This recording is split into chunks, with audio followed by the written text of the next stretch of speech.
You know, it's almost like your birthday with a package from China, so let's go.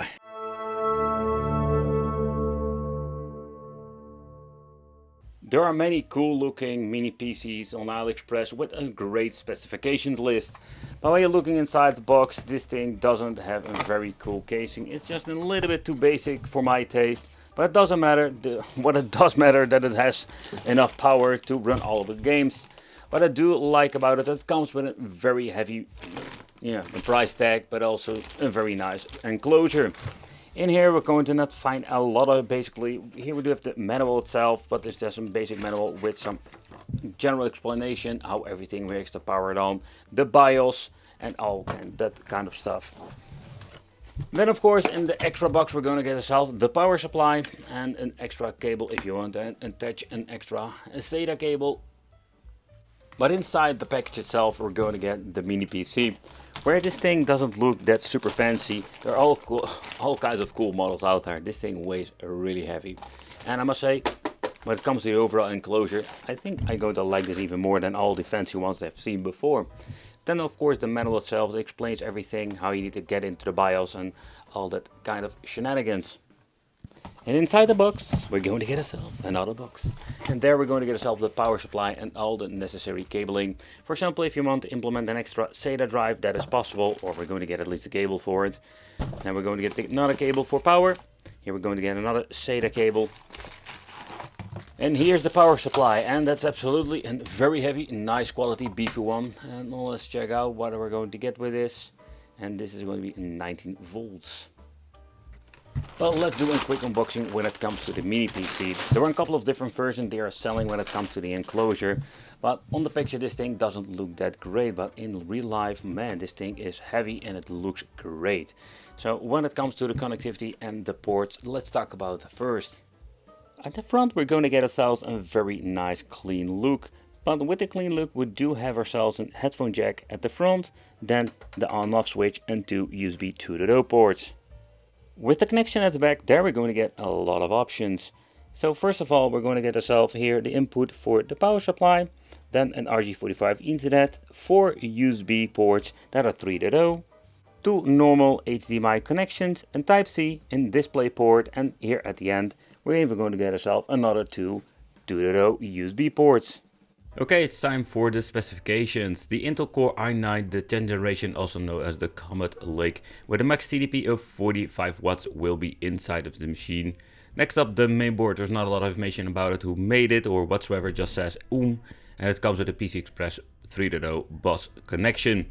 Memory wise, here we're having the DDR4 60GB dual channel.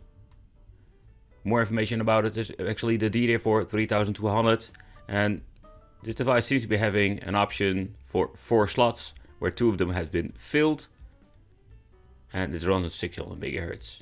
When it comes to the GPU, we're having the RTX 2060. I can still remember that I had this back in the day in one of those laptops. Also, this comes from the Lenovo manufacturer and 6GB storage that is made by Samsung. I love myself some racing games, also the weird ones, the older ones, but the older ones can be put to the highest setting, 1080p, every setting set to the maximum is absolutely great. And some of these games look really astonishing on this.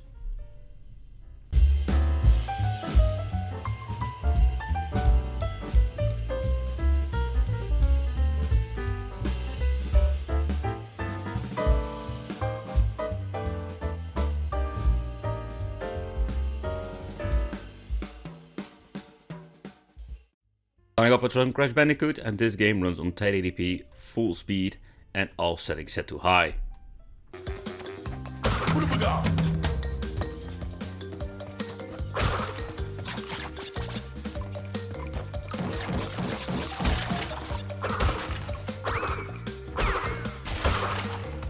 Enclosure itself, it's a mix of metal and plastic. The top part is absolutely made out of plastic and the bottom is metal. So we do have like differences, but overall at the side we're going to get ventilation and also at the back. So the look itself, if you just want to have something that doesn't look with all the RGB fancy stuff, you just want to have something cleaner looking, I really like the case itself. But shall we open it up and see how this thing looks in the inside? Okay, so we have removed the 4 screws at the bottom, and that is basically what we're going to get with the first layer. So the overall thing what you're getting is a very nice looking protective plastic, and we have the option to implement some hard drives. I think it's a very cool way. You even have the option to use one of these, let's say, connections. So when it comes to that, we do have some options to upgrade. So if you want to place an HDD, 2.5 inch or an SSD, you can do it without any problem. Alright, so next thing that we're going to do is remove the plastic shield. And yeah, again, you don't need to do this yourself normally. So the next step we're going to need to do if you want to remove the main board is that we need to remove the ribbon cables over here. We just need to remove this Wi-Fi. It's kind of interesting that it also indicates over here the i9 10885H. That's basically the CPU they're using. But this is one small main board. I think I'm going to stop here, because for me it doesn't make any sense doing this teardown further, simply because I don't want to destroy anything. What I did find interesting that we do have a very strange situation over here. But the reason I removed it, because I just wanted to check out what is going on. I'm going to power it on once again. I have removed the SSD so I don't need to boot up into the Windows. Just want to see if something is going on.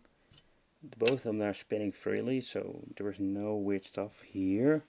So the interesting part is there is nothing that is grinding into this thing. So the fans are actually great and working like it should be.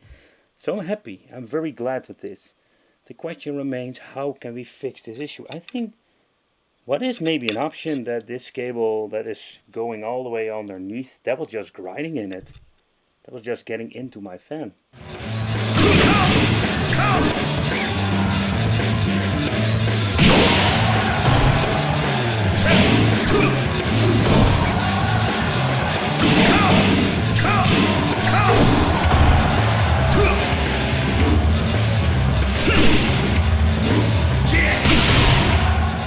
With the powerful configuration of the i9, we have super fast loading times when loading up a game into the emulator, and that, can tell you, is very pleasant, because it's something I've noticed and felt quite annoyed by with the lower power AMD and Intel chips. The mechanical titan continues its siege.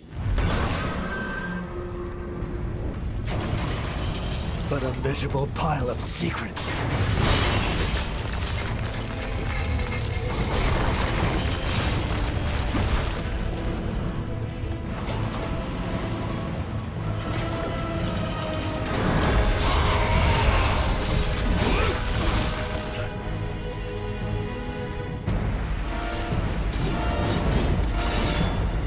God is with me, monster.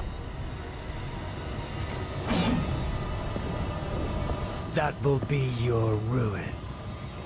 I will purge the world of your presence.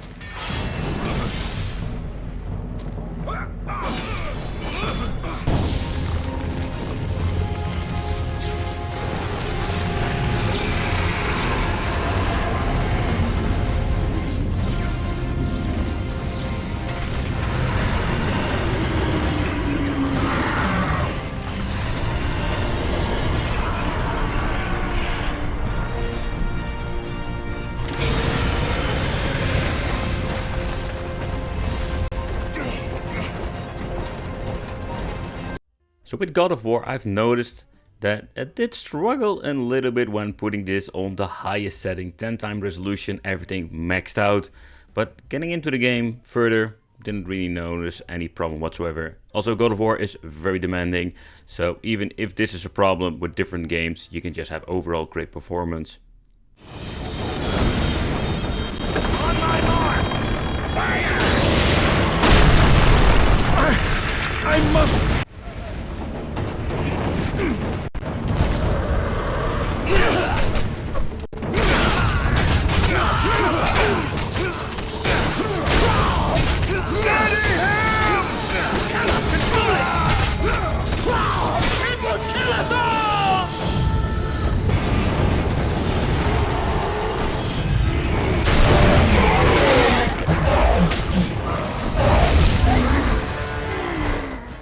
So when you're going to be ordering a device like this, take consideration some of the pages are a completely mess. I mean, I was ordering this thing and didn't even expect getting this case, but I'm pleasantly surprised with this, because I love the case design, the way the durable it feels, but also how it looks, nice front 2 USB ports, and the overall case, I just love this thing. The combination of the RTX and the i9 is a beautiful combination with a lot of power for gaming, but also when it comes to, let's say, emulation performance, with some limitations of course. Thank you all for watching. Let me know in the comments what do you think of a mini PC like this, and it would be great to see you in the next video.